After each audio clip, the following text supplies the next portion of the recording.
Welcome back. It is Wednesday, May 29th in the MLB, and my 5 favorite picks are on the way. What's going on, everyone? It's Logan from Calling Our Shot.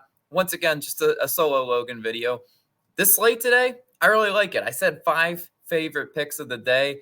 I went ahead and bet the board. Not really, but there's a lot more I like today, and a lot of the games start early. So if you are interested in tailing, go ahead and place those bets early. So go ahead and watch through this video as soon as you can. Let's talk about yesterday, though. An unfortunate back-to-back 1 and 2 days. We have to do a recap of these. The picks weren't my best at all yesterday. We did salvage a 1 and 2 day, though, with our hit parlay cashing. Luckily, Luis Arraez did come through for us. And then we had the Reds on the money line. That was a donation. I mean, the Reds just simply did not show up to that game. I did not see the Kyle Gibson masterclass coming. I mean, tip of the cap to the savvy vet. And then we had the Braves team total. I mean, what the heck? If you told me Jake Irvin cooked them like that, I just would have said I didn't see that coming either. Both my losses were bad losses. They weren't all that close. But today I feel more confident in the picks. Hopefully the reads can be a lot better because, it's simply I owe you guys that. We need to get back onto our weekend winning ways when we were seeing the board well and we were very dialed in. The last couple of days have been 1 and 2. Obviously, we gambled to make money, not have slight losses. But one announcement I do have, Dinger Tuesday. I did not forget about it. And my Dinger Tuesday play did not hit, but I know certainly there's people in the comments that did. I'm a one-man show right now, so I have to go through and look in the comments and figure out who our winner is. Normally, we like to announce it the day after, but I just simply haven't had time to go through over 100 comments. So I will, once I find the winner, look at your comment, and I'll reply back to you, and then we'll get the payment set up that way. So just keep an eye out for that if you are the winner. I have to look through several hundred comments. But without further ado, let's dive into the picks today. That's what you guys came here for. As always, first pick of the day is the parlay of the day. You guys should be used to this by now. It's going to be another hit parlay. Yesterday, our hit parlay did cash. Been really, really solid on hit parlays this year. Once I do have it written, it will be updated in the pinned comment down below. So you'll see it there. It's normally live like an hour and a half after the video gets posted because we have to send it off to get edited. So just keep an eye out for that. It will also be posted on our Twitter, so make sure you're following us there. But that leads into our second pick. It's a first 5 pick. It's a team I rarely ever back because they're so damn juiced. I'm taking the Dodgers on the first 5 money line, plus 100 odds on DraftKings is your best value. Now I'm laughing at this one because normally you don't get anything plus value related when it comes to the Los Angeles Dodgers, but I just think they have this game priced totally wrong. First of all, their full game money line, only minus 125 favorites. Does that feel trappy? Sure, it does feel trappy. Could something weird happen in the bullpens today? Yes. But when we isolate to the first 5 money line, if I'm getting a plus value price on fading David Peterson and the Mets, I'll go ahead and take that all day long. Normally, in years past, I would sit here and overthink this line. I try to get cute, try to get sharp, probably take the Mets in some form or fashion, and then be wrong. And then everyone in the comments lets me know how they felt about that pick.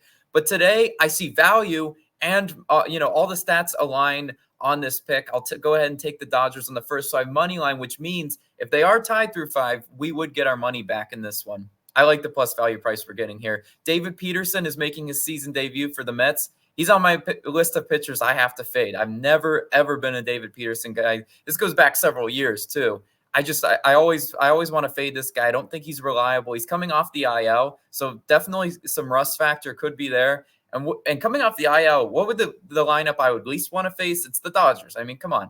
He faced the Dodgers twice last year, 1 innings pitched, 1 earned run, so he was an opener in that game. And then 6 innings pitched, 6 earned runs. He hosted batting practice in the other start. I think David Peterson is going to get rocked today. I think this money line just simply is mispriced. The Dodgers offense is finally heating up, which is what I needed to see. Game 1 of that doubleheader yesterday, they looked dead for the whole entire game, and I was like, damn, when are they ever going to wake up? But then they magically figured it out and won that game in extras. The offense was finally there. They ended up winning game 2 of the doubleheader as well. Offense wasn't extremely impressive in that one, but still good enough. And I think that's what they're going to be today, especially through the first 5 innings. In May, the Dodgers are hitting .258 against lefties. Obviously, David Peterson is a left-handed pitcher. On the season, 4th best in average, 3rd best in OPS this season. I really do think this Dodgers lineup can get to David Peterson. He's a guy, that has command and control issues all throughout his career. And in his first game back, do I want to fade that? Absolutely. If he comes out and pitches a masterclass, you got to tip the cap. At least we took this play in the name of value, right? We're not laying crazy juice. And then on the other side, James Paxton starts for the Dodgers, 3.49 ERA and a 1.43 whip for the veteran, James Paxton. Now the Mets are hitting terrible against lefties, especially in May. 192 batting average against lefties in May. That's atrocious. 23rd in batting average and 22nd in OPS on the season against lefties. This is a lineup that I have to fade, especially when they're facing a lefty. James Paxton has been really good with runners in scoring position, only allowing a 161 batting average to two batters with runners in scoring position. And listen to this. It's a .000 with 2 outs and runners in scoring position. The clutch stat we talk about. James Paxton's been pretty good at getting out of jams this season, and I really do think he'll pitch solid, good enough to get us the first 5 innings money line. Look, the full game price is weird. The first 5 money line price also weird, but in the name of value, I want to take a shot on the first 5 money line. I still think the Dodgers can lead through 5, and whatever happens in the bullpen happens in the bullpen. I love this pick. It's great value too, right? You rarely ever get value on the Los Angeles Dodgers, but if it's a trap, so be it. I don't really care. I'm not trying to overthink it. Next pick. Let's go to a total. Diamondbacks and Rangers. I'm taking the over 9 runs. -105 odds on BetMGM is your best value. Now, this game does start early, a little earlier than the Dodgers game at like 2:30 Eastern time. So if you want to tail, go ahead and get that bet in. Yesterday, these teams combined for only 6 runs. It was a 4-2 final score. But look, the eyeball test does not lie. There could have been more runs in that game. Adolis Garcia made a ridiculous play in right field, gunned down the runner at home plate. It was an amazing throw. So there could have been 7 runs right there just off the bat. And all it would have took to push is one more Diamondbacks run. So that's what I'm saying. They're a little bit closer to hitting this over than you realize. Normally, the total being at 9 in Texas is a good indicator of runs. This year, the Rangers' offense has been pretty lackluster throughout most of the year. You normally see those 8 or 8.5 totals, and those rarely go over in Texas. But seeing this one at 9 is a pretty good indicator that runs are expected, and I certainly do think so, given these 2 starting pitchers. We've got Dane Dunning starting for the Rangers, 4.43 ERA and a 1.18 whip for Dane Dunning. Dane Dunning allowing a 333 batting average, 2 batters with runners in scoring position. I mean, that's flirting with danger, right? Now, are the Diamondbacks the most overpowered offense in the league? No. But as streaky as both these offenses are, they know how to hit with runners in scoring position. Both are top 10 in batting average with runners in scoring position. And I saw signs of life yesterday. Look, Texas, 4th in batting average with runners in scoring position. Arizona, 8th in batting average with runners in scoring position. Both these 2 teams, if they're given the opportunities, I think it leads to a lot of runs. And then on the other side, we've got Ryan Nelson starting for the Diamondbacks, 6.03 ERA and a 1.83 whip for Ryan Nelson. This guy's a fade. I mean, there's a reason why he's got a 6 ERA. He doesn't miss a lot of bats. He's getting touched up by both sides of the plate. Look at this. Nelson allowing a 421 batting average to righties, 284 batting average to lefties. Texas has really solid hitters from both sides of the plate. Obviously, Semien and Adolis Garcia from the right side. You got Seager, Nate Lowe from the left side.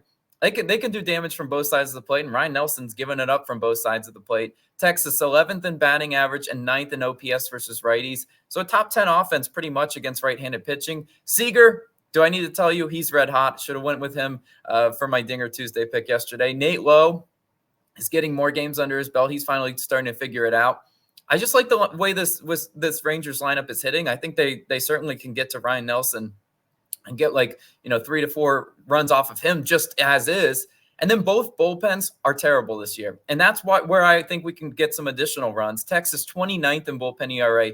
Arizona, 21st in bullpen ERA. Look, when all said and done, there should be run opportunities early and late. The question is, can they get across the plate? I certainly think so. Look, I mean, we have to hope that they're not poverty with runners in scoring position, but I told you the stats. Both have been pretty good most of the year. So we'll go ahead and take a shot on that. Now that leads into our next pick. Speaking of overs, I like a team total over, and it's the San Francisco Giants. I like their team total over 3.5. -108 odds on FanDuel is your best value. Now, if we're talking full game total in this one, the full game set to 8, which normally looks a little high in San Francisco, especially, that's a very pitcher-friendly ballpark. I like the over 8 in that game, but I vowed to lay off of anything Kyle Harrison related for a while. You guys know we've had a terrible track record with trying to predict Kyle Harrison. We've taken his outs. He pitched terribly. We've taken his Nerfy. Yeah, he allowed the Yerfy. So Kyle Harrison's just a guy I want to stay clear from. And I think we get a large majority of runs in this game actually from the San Francisco Giants. After a 1-0 game yesterday, as low scoring as it could possibly get, runs will be on the board today. Baseball's a weird sport. You got a 1-0 score one game, and then you got an 8-6 the next game. Doesn't make a whole lot of sense, just how it normally works. I think a large majority of the runs come from the Giants against Christopher Sanchez. He starts for the Phillies, 3.15 ERA and a 1.45 whip. That whip's a little bit high given the barely over 3 ERA. Sanchez, tough on lefties, but righties have had success against him. 309 batting average allowed to right-handed bats, 132 a batting average allowed to lefties. So obviously you want to stack that lineup with righties, and the Giants can definitely do that. He's also allowing a 333 batting average to high leverage moments. Now, the way high leverage moments is classified on Baseball Reference, you can go read into it, but it's just like it's given like the situation, runners in scoring position, game on the line. Sanchez is allowing those guys to cross the plate, and I definitely think the Giants can get hits off of him, and there can be traffic on the bases today. Giants also 11th in average and 11th in OPS against lefties. A solid lineup against left-handed pitchers. I think they get to Christopher Sanchez today. I mean, look at his hits allowed. I think it's like 5.5. I think there's going to be traffic today. Can San Francisco get those guys home? I think they do. Phillies bullpen also always liable for some runs. I mean, they're not the best bullpen at all. They've had meltdowns plenty enough for me this year to believe that they can get, even if they only get like 2 or 3 off of Sanchez, I still think they can get an additional 1 to 2 runs off the Phillies bullpen. Giants have hit this team total over in 8 out of their last 10 games. I just think it's too low. I mean, 3.5, that's a very comfortable number. 4.5 is asking quite a lot from these teams. Like when you asked for the Braves yesterday, they were like, nope. I still think the Giants definitely with a 3.5 team total. I think that's just too low of a line. I think they get it done today. I think they have a really good chance to win the game, but there is no way in hell I am backing Kyle Harrison. I swear that off.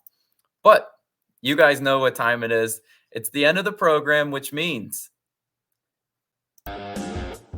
rock music going. It's Nerfy Nation time, baby.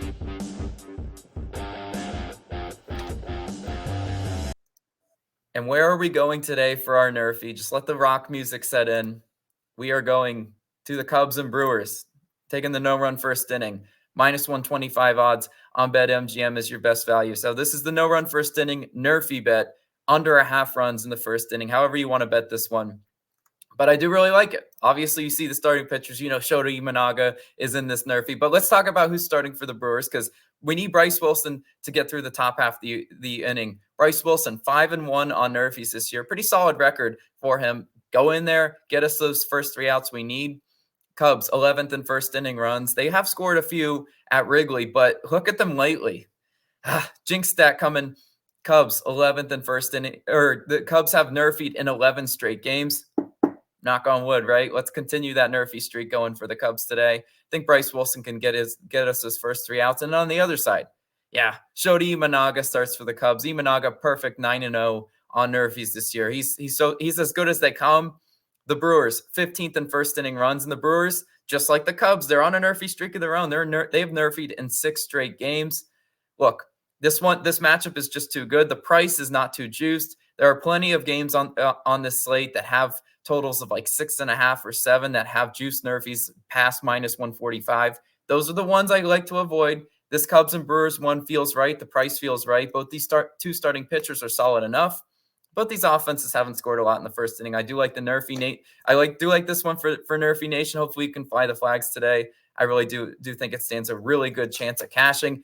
I've been talking for forever, but let's do a really, really quick recap of the picks today. We had the parlay of the day posted later this morning. I'll let you guys know when that's live. Dodgers first 5 money line. Diamondbacks Rangers over 9. Giants team total over 3.5. And then that Cubs and Brewers no run first inning. Nerfy Nation, let's get a cash there. Thank you guys so much for tuning in and listening to me talk for 15 minutes straight. I'll catch you guys on the next one, though. Let's bring out the brooms tomorrow.